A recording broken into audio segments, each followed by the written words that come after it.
नमस्कार। The story studio में आपका स्वागत है।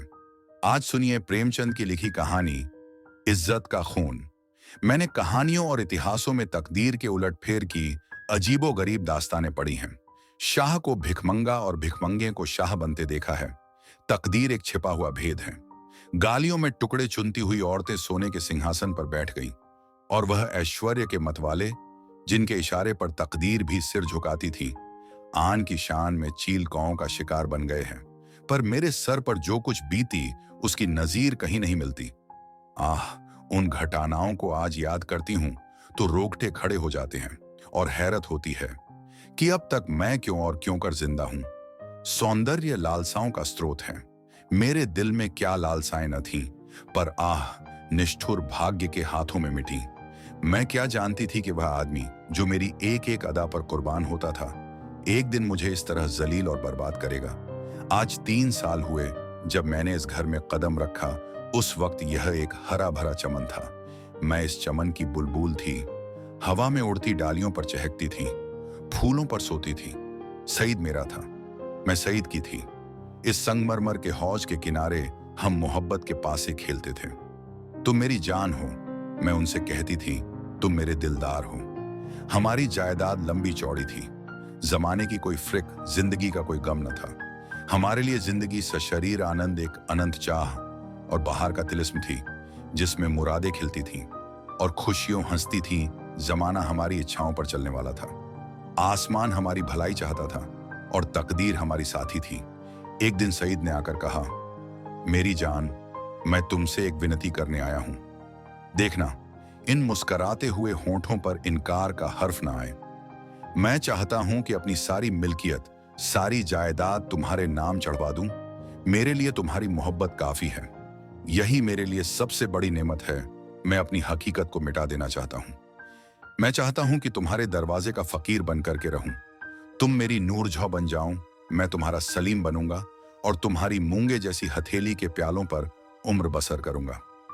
मेरी आंखें भर आईं। खुशियां छोटी पर पहुंचकर आंसू की बूंद बन गई। पर अभी पूरा साल भी न गुजरा था कि मुझे सईद के मिजाज में कुछ तब्दीली नजर आने लगी। हमारे दरमियान कोई लड़ाई झगड़ा या बदमजगी न हुई थी, मगर अब वह सईद न था जिसे एक लम्हे के लिए भी मेरी जुदाई दूभर थी। वह अब रात की रात गायब रहता। उसकी आंखों में प्रेम की वह उमंग न थी, न अंदाजों में वह प्यास, न मिजाज में वह गर्मी। कुछ दिनों तक इस रूखेपन ने मुझे खूब रुलाया। मोहब्बत के मजे याद आ आकर तड़पा देते। मैंने पढ़ा था कि प्रेम अमर होता है। क्या वह स्रोत इतनी जल्दी सूख गया? नहीं, वह अब किसी दूसरे चमन को शादाब करता था। आखिर मैं भी सईद से आंखें चुराने लगी। बेदिली से नहीं, सिर्फ इसलिए कि अब मुझे उससे आंखें मिलाने की ताव न थी। उस देखते ही मोहब्बत के हजारों करिश्मे नजरों के सामने आ जाते और आंखें भर आती। मेरा दिल अब भी उसकी तरफ खिंचता था। कभी कभी बेअख्तियार जी चाहता कि उसके पैरों पर गिरूं और कहूं, मेरे दिलदार, ये बेरहमी क्यों? क्या तुमने मुझसे मुंह फेर लिया है? मुझसे क्या खता हुई? लेकिन इस स्वाभिमान का बुरा हो जो दीवार बनकर रास्ते में खड़ा हो जाता। यहां तक कि धीरे धीरे दिल में भी मोहब्बत की जगह हसद ने ले ली। निराशा के धैर्य ने दिल को तस्कीन दी। मेरे लिए सईद अब बीते हुए बसंत का एक भूला हुआ गीत था। दिल की गर्मी ठंडी हो गई, प्रेम का दीपक बुझ गया। यही नहीं, उसकी इज्जत भी मेरे दिल से रुखसत हो गई। जिस आदमी के प्रेम के पवित्र मंदिर में मैल भरा हुआ हो, वह हरगिज इस योग्य नहीं कि मैं उसके लिए घुलूं और मरूं। एक रोज शाम के वक्त मैं अपने कमरे में पलंग पर पड़ी एक किस्सा पढ़ रही थी। तभी अचानक एक सुंदर स्त्री मेरे कमरे में आई। ऐसा मालूम हुआ कि जैसे कमरा जगमगा उठा। रूप की ज्योति ने दरो दीवार को रोशन कर दिया।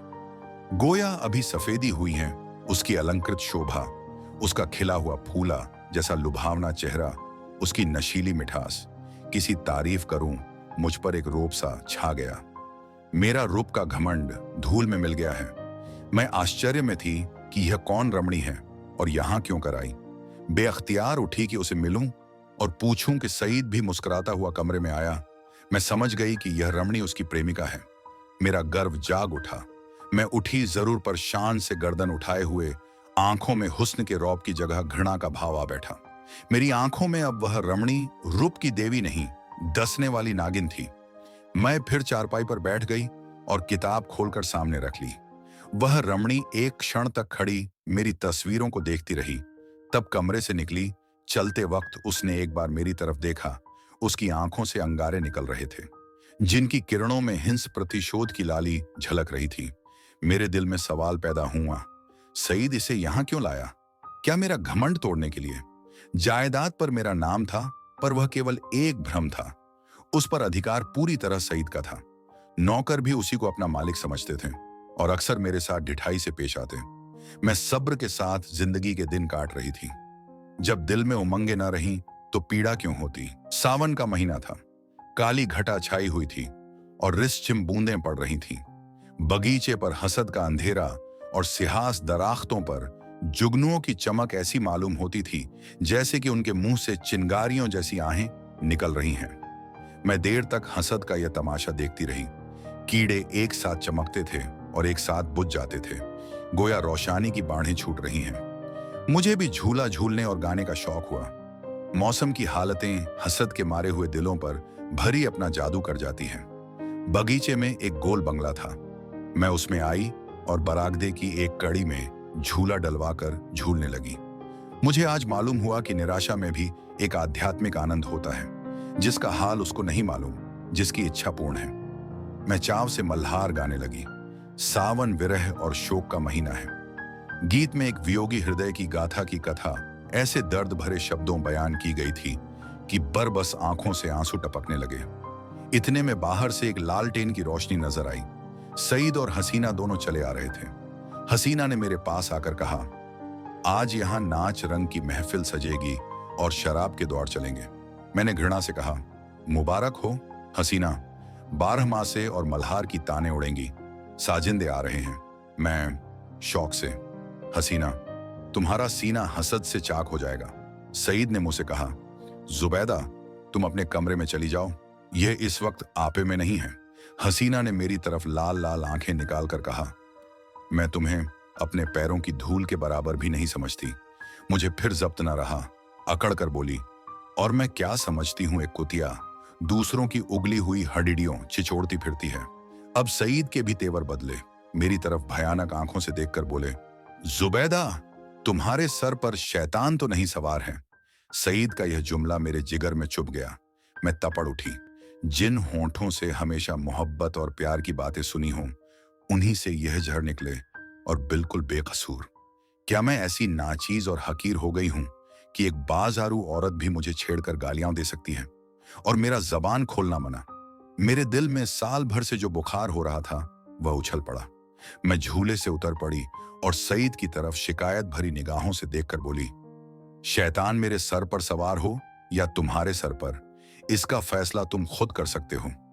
सईद, मैं तुमको अब तक शरीफ और गैरत वाला समझती थी, तुम खुद कर सकते हो। बेवफाई की इसका मलाला मुझे जरूर था, मगर मैंने सपनों में भी यह न सोचा था कि तुम गैरत से इतने खाली हो कि हया फरोश औरत के पीछे मुझे इस तरह जलीज करोगे। इसका बदला तुम्हें खुदा से मिलेगा। हसीना ने तेज होकर कहा, तू मुझे हया फरोश कहती है?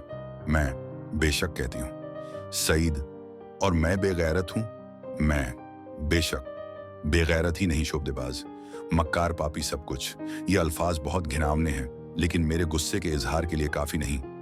मैं ये बातें कह रही थी कि यकायक सईद के लंबे तगड़े हट्टे कट्टे नौकर ने मेरी दोनों बाहें पकड़ लीं और पलक मारते भर में हसीना ने झूले की रस्सियां उतारकर मुझे बरामदे के एक लोहे के खंभे से बांध दिया।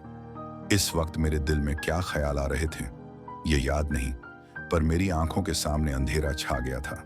ऐसा मालूम होता था कि यह तीनों इंसान नहीं, यमदूत है। गुस्से की जगह दिल में डर समा गया था। इस वक्त अगर कोई रौबी ताकत मेरे बंधनों को काट देती, मेरे हाथों में आबदार खंजर दे देती, तो भी तो जमीन पर बैठकर अपनी जिल्लत और बेकसी पर आंसू बहाने के सिवा और कुछ न कर सकती।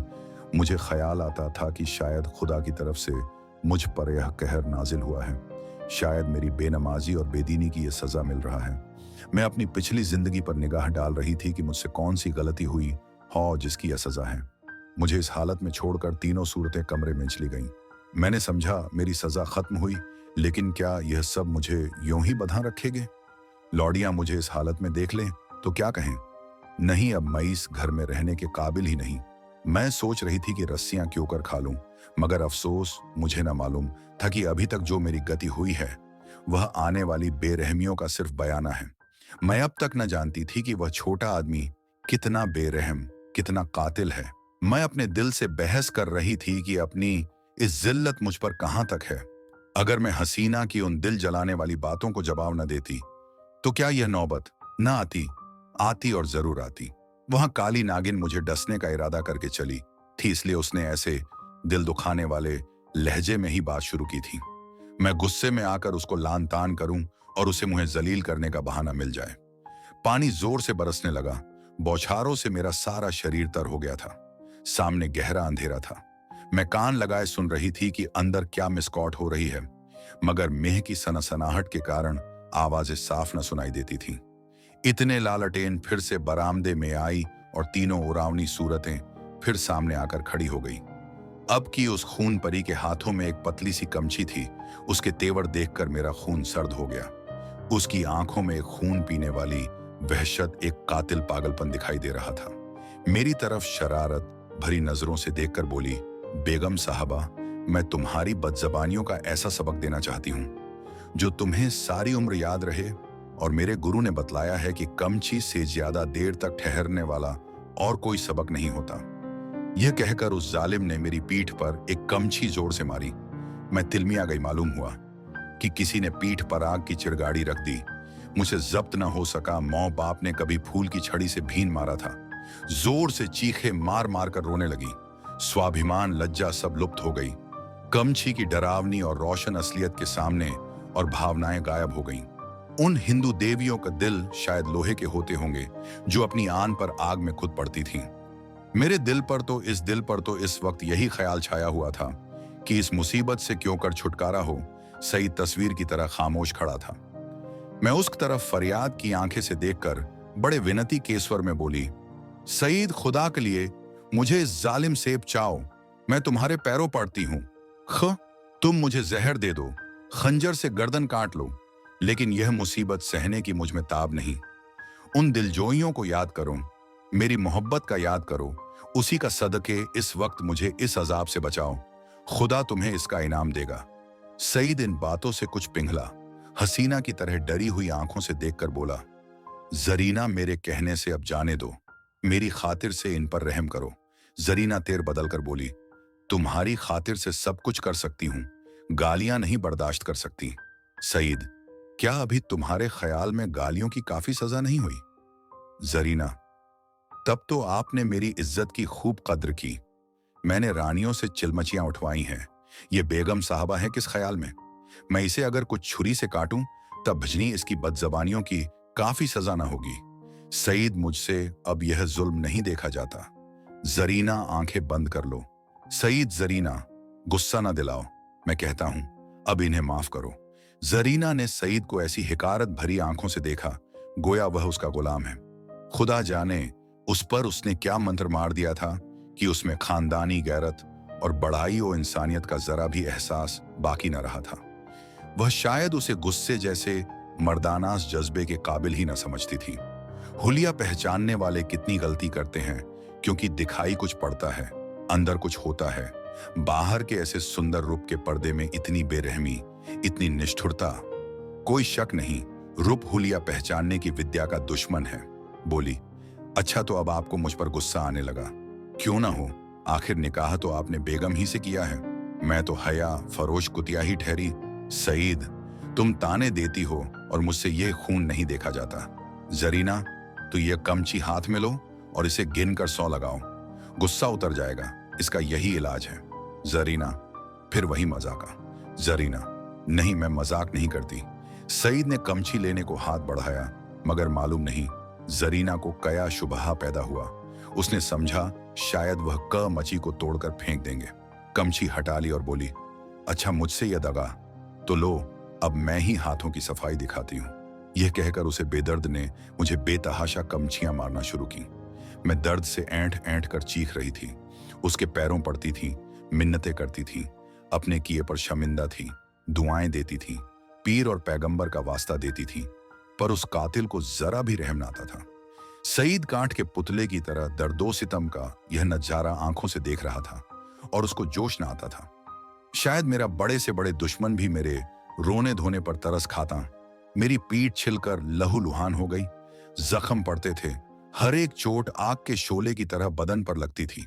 मालूम नहीं उसने मुझे कितने दर्रे लगाए, यहां तक कि कमची को मुझ पर रहम आ गया। वह फटकर टूट गई। लकड़ी का कलेजा फट गया, मगर इंसान का दिल न पिघला। मुझे इस तरह जलील और तबाह करके तीनों खबीस रूहें वहां से रुखसत हो गईं। सईद के नौकर ने चलते वक्त मेरी रस्सियां खोल दी। मैं कहां जाती, उस घर में क्यों कर कदम रखती। मेरा सारा जिस्म नासूर हो रहा था, लेकिन दिल न के फफोले उससे कहीं ज्यादा जानलेवा थे। सारा दिल फफोलों से भर उठा था। अच्छी भावनाओं के लिए भी जगह बाकी न रही थी। उस वक्त मैं किसी अंधे को कुएं में गिरते देखती तो मुझे हंसी आती, किसी यतीम का दर्दनाक रोना सुनती तो उसका मुंह चिढ़ाती। दिल की हालत में एक जबरदस्त इनकलाब हो गया था। मुझे गुस्सा न था, गम न था, मौत की आरजू न थी, यहां तक कि बदला लेने की भावना न थी। उस इंतहाई जिल्लत ने बदला लेने की इच्छा को भी खत्म कर दिया था। हालांकि मैं चाहती तो कानूनन सईद को शिकंजे में ला सकती थी, उसे दाने दाने के लिए तरसा सकती थी, लेकिन यह बेइज्जती, ये बेअब्रुई, ये पामाली बदले के ख्याल के दायरे से बाहर थी।